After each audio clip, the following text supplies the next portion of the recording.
Dis nou regtig eintlik 'n bietjie van 'n verrassing en ek het bietjie woord gekry vanoggend eintlik al voor Kersfees om te deel met julle. En die woord wat ek graag wil deel, kom uit Matteus uit en ek wil sommer sulke gedeeltes vir julle lees uit Matteus 1 en Matteus 2 en dan wil ek sommer net die woord toemaak en ek wil net so uit my hart uit vanoggend met julle praat. Die woord wat ek gekry het was tussen die feeste. So ons het nou die Kersliggies gehad, ons het die liefde gehad, ons het die opwinding gehad, ons het eintlik regtig alles gehad wat mooi was, die Kersgeskenke, die tafels wat gedek was, en vir sommige mense 'n feestyd wat mense kon iets leer. Dan het ons mense gehad wat stry oor die feestyd, en ons het mense wat mekaar uithaal op die media oor die feestyd, en oral deur is daar altyd 'n geveg of 'n gestry oor die feesseisoen. Vir my persoonlik is dit een dag in die hele wêreld waar ons as Christene die verering kan kry. So vir my is dit 'n groot dag om die verering te hê vir ons Jesus Christus. Maar die woord wat Vader in my hart gelê het vanoggend om te bring vir julle is 'n woord wat kom wat sê tussen die feeste, die dag na die fees. The day after the day. Dis wat ek gekry het. So ek wil gou-gou vir julle lees uit Matteus 1 uit en ek wil vir julle lees vanaf vers 21. En sy sal 'n seun baar en jy moet hom Jesus noem, want dit is hy wat sy volk van hulle sondes sal verlos. En dit het alles gebeur sodat die woord vervul sou word wat deur die Here die profeet gespreek het. En dit is natuurlik in Jesaja 7 vers 14 wat hierdie profeet het gespreek het. Kyk, die maagd sal swanger word en 'n seun baar en hulle sal hom Immanuel noem. Dit is, as dit vertaal word, God met ons. En toe Josef uit die slaap wakker word, het hy gedoen soos die engel van die Here vir hom beveel het en sy vrou by hom geneem. En hy het haar nie beken totdat sy haar eersgebore seun gebaar het nie en sy het hom Jesus genoem. En toe Jesus te Bethlehem in Judea gebore is, in die dae van koning Herodes, het daar wyse manne uit die ooste in Jerusalem aangekom. Neem net so 'n bietjie agter, die woord sê nie vir ons hoeveel wyse manne nie. En die wyse manne in die ooste in Jerusalem aangekom en gesê, waar is die koning van die Jode wat gebore is? Want ons het sy ster in die ooste gesien en gekom om hom hulde te bring. En toe koning Herodes, wat daardie tyd uit die Edomite uit bestaan het, dit hoor, was hy ontstel en die hele Jerusalem saam met hom. Herodes was die koning van die Jode. So, hy was 'n baie groot koning, omdat hy 'n koning van die Jode was, maar noodwendig nie 'n goeie groot koning nie. En hy het al die owerpriesters en die skrifgeleerders van die volk bymekaar laat kom en by hulle navraag gedoen waar die Christus is wat gebore sou word. En hulle het vir hom gesê, te Bethlehem in Judea, want so is daar deur die profete geskrywe. En dan wil ek verder net afgaan, ek het nou geëindig by vers 5, en ons gaan aan by vers 9, en nadat hulle die koning aangehoor het, het hulle vertrek, en kyk, die ster wat hulle in die ooste gesien het, gaan voor hulle uit, totdat hy kom en bly staan bo oor die plek waar die kindjie was. En toe hulle die ster sien, het hulle met groot blydskap verheug, en hulle het in die huis gegaan, en die kindjie by Maria, sy moeder, gevind, en neergeval, en hom met hulde bewys. Ok, so dit was nou die wyse manne, wat dan nou gestuur was. So hier lees ons nou van verskillende situasies oor die geboorte van Jesus. En toe hulle terugkeer, verskyn daar 'n engel van die Here in 'n droom aan Josef en sê, staan op, neem die kindjie en sy moeder en vlug na Egipte. En bly daar, totdat ek jou sê, want Herodes gaan die kindjie kom soek om hom dood te maak. Toe het hy opgestaan, die kindjie sy moeder in die nag geneem en na Egipte vertrek. En hy was daar tot die dood van Herodes, sodat die woord vervul sou word, wat die Here gespreek het deur die profeet, uit Egipte, en ek my seun geroep. Toe Herodes sien, dat hy deur die wyse manne mislei was, het hy baie woedend geword, en gestuur en in Bethlehem en in alom die omstreke daarvan, al die seentjies van 2 jaar en daaronder laat ombring, ooreenkomstig die tyd wat hy van die wyse manne gevra het. toe is vervul wat deur Jeremia die profeet gespreek is, toe hy gesê het, 'n stem is in Rama gehoor, rouklaag en geween en groot gekerm. Rachel beween haar kinders en wil nie vertroos word, omdat hulle nie meer daar is nie. So ek wil bietjie vir julle nou net uit hierdie stukkie uit, wil ek vanoggend vir julle die woord gee. So daar in hierdie klein stukkie in Matteus 1 en Matteus 2, is daar verskillende persone van belang, wat uit hierdie gedeelte vir ons 'n les is, wat ons in 2026 moet neem. Die les wat ons in 2026 moet gaan neem, is die volgende. Daar was verskillende mense betrokke by die geboorte van Jesus. In die eerste plek, Josef kon nie glo dat Maria swanger geword het nie. Josef was ongelowig, was kwaad en was woedend en wou eintlik Maria verlaat. Totdat 'n engel met hom kom praat het oor die situasie. Toe het Josef aanvaar dat dit die wil van God is. Hulle het vertrek en hulle het aangekom in 'n plek waar Jesus gebore moet word. So saam met Josef en Maria was daar 'n groep mense wat hulle gevolg het, wat saam met hulle was. Dan was daar 'n groep mense wat nie hulle verwelkom het nie. Hulle het net eenvoudig vir hulle weggewys en gesê, jammer, daar is nie plek nie, julle kan nie inkom nie, ons kan nie vir julle blyplek gee nie. Mense wat hulle verwelkoming weggestoot het, as gevolg van onkunde, want hulle was nie bewus dat Jesus Christus die Immanuel, die Messias is, wat gekom het nie. En dan was daar 'n groep mense wat betrokke was, wat ons kan sê, die Herodese van die wêreld is. Herodese was 'n koning van die Jode, en het hierdie groot en magtige, ek wil amper sê, rykdom gehad, en hierdie koningskap gehad oor soveel mense.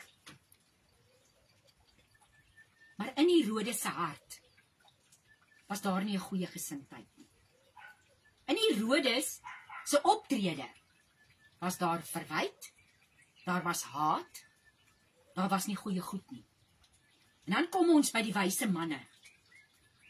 Dan sê die woord, hulle het eenvoudig die teken, die ster, wat 'n groot preek op sy eie is, het hulle gevolg. En hulle was gelei tot by die plek waar hulle die Messias kon ontmoet het en kon sien, maar dit is die plek waar die Messias is. So ek wil vandag in my kort boodskap vir jou sê, vir jou jaar wat voorlê in 2026, is daar baie verskillende mense wat ons in ons bedieninge, in ons lewe, in ons werksomstandighede, in ons verhoudinge, in ons daaglikse lewe gaan teekom. Daar is die mense wat saam met ons gaan stap, en daar is die mense wat gaan verstaan dat die Messias is wie hy is.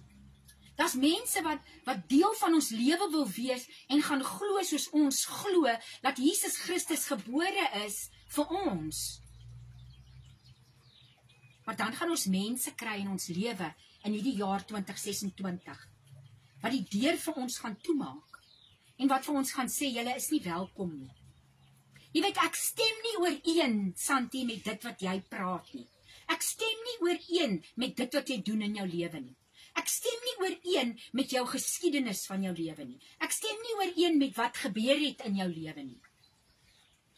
Dis daardie groep mense waar ek en jy so versigtig moet wees, dat ons nie uit hierdie groep mense gaan offens vat oor wat hulle sê nie. Want weet julle, offens is 'n verskriklike lelike ding. Offens is iets wat jou kan vashou. Offens is iets wat jou kan bind. En ek sal bietjie later, as ek nog boodskappe bring, deur die loop van die tydperk, bietjie praat oor offens. Maar daai mense wat so maklik 'n woord kan spreek, daardie mense wat so maklik 'n boodskap kan stuur, Daardie mense wat nie eintlik bewus is nie, wat nie saam met jou getrek het om die Messias se blyplek te kry nie, wat nie saam met jou die pad gestap het om te leef in die Messias se wil nie.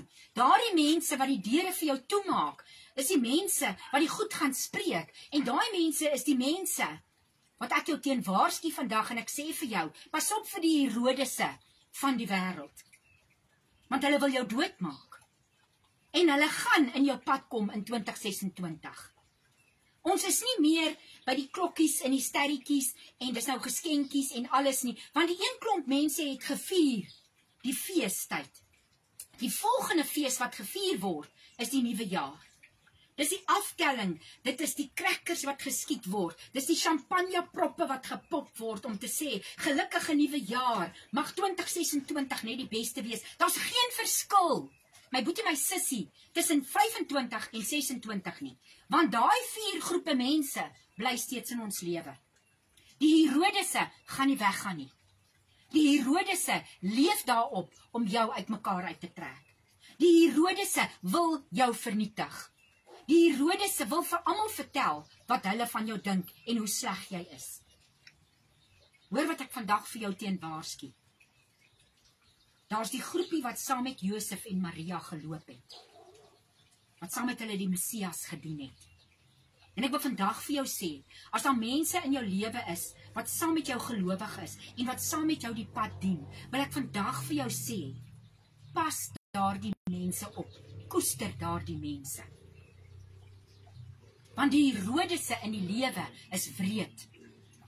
Die Herodese het die wyse manne gebruik. Moenie laat 'n Herodes vir jou 'n wyse man gebruik om teen die Josef en die Maria te kom wat glo aan die Messias nie. Moenie laat die Herodese van die wêreld jou mislei en vir jou sê, pas op vir dit of pas op vir dat nie.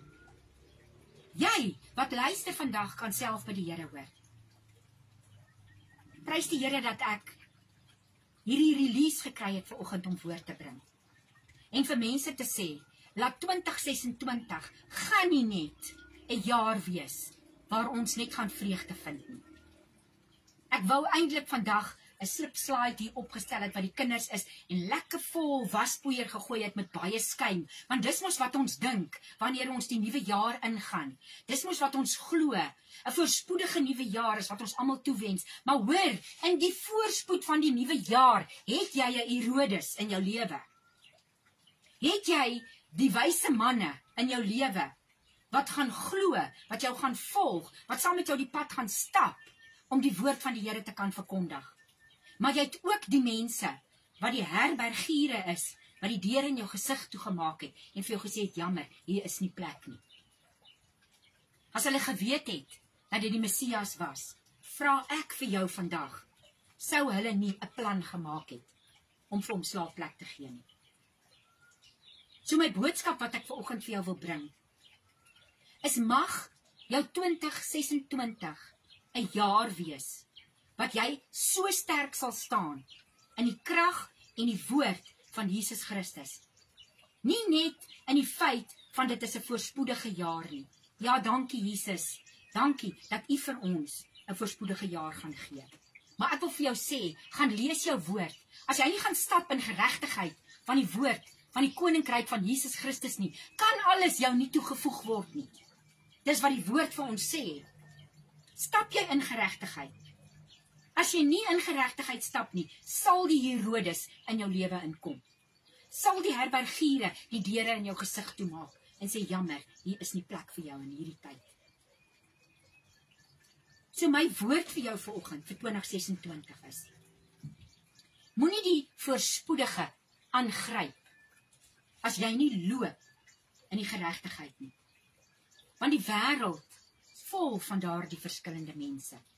En jy gaan definitief van al 4 van hierdie kategorieë in hierdie klein gedeeltjie van Matteus, leer die Here vir ons, pas op, daar's van hulle wat lief is vir jou, daar's van hulle wat saam met jou gaan stap, maar daar's van hulle wat jou wil doodmaak, en daar's van hulle wat vir jou gaan goed sê, wat jou gaan seermaak, maar daar's van hulle wat gaan luister en wat die ster gaan volg om by die Messias uit te kom. En daai ster is die suiwer woord van God wat gepreek word. Mag ek die voorreg hê om vir elkeen van julle vir die jaar wat voorlê, 2026, toe te wens 'n wonderlike, geseënde jaar in die geregtigheid van Jesus Christus. Dat ons sal lewe in die geregtigheid van Jesus Christus. Want dis wat vir ons die voorspoedige woord gaan volbring in hierdie jaar van 2026. Mag julle geseënd wees in die week wat voorlê. Amen.